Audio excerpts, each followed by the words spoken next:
2026 বিশ্বকাপ ফুটবল কেবল ফুটবলের লড়াই নয়, এটি হতে যাচ্ছে স্থাপত্যশৈলীর এক মহা প্রদর্শনী। মেক্সিকো বলতেই আমাদের চোখে ভেসে ওঠে ঐতিহাসিক এস্তাদিও আজতেকা। কিন্তু আপনি কি জানেন, মেক্সিকোর বুকেই লুকিয়ে আছে এমন দুটি স্টেডিয়াম যা দেখতে কোনো সায়েন্স ফিকশন সিনেমার সেট বা প্রকৃতির এক জাদুকরী সৃষ্টি বলেই মনে হয়। শুরুতে চলুন যাই গুয়াদালাজারা শহরে। এখানকার এস্তাদিও আকরণ দেখলে আপনার চোখ কপালে উঠতে বাধ্য।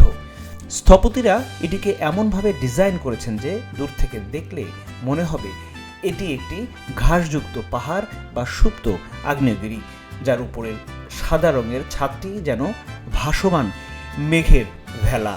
এর বাইরের ঢালু অংশে সত্যিকারের সবুজ ঘাস লাগানো হয়েছে, যা একে প্রকৃতির সাথে একীভূত করে ফেলেছে।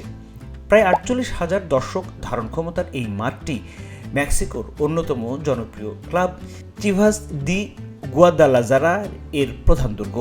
শুধু বাইরেই সৌন্দর্য নয়, এর গ্যালারি এমনভাবে তৈরি যাতে মাঠের প্রতিটি ইঞ্চি আপনি পরিষ্কার দেখতে পাবেন।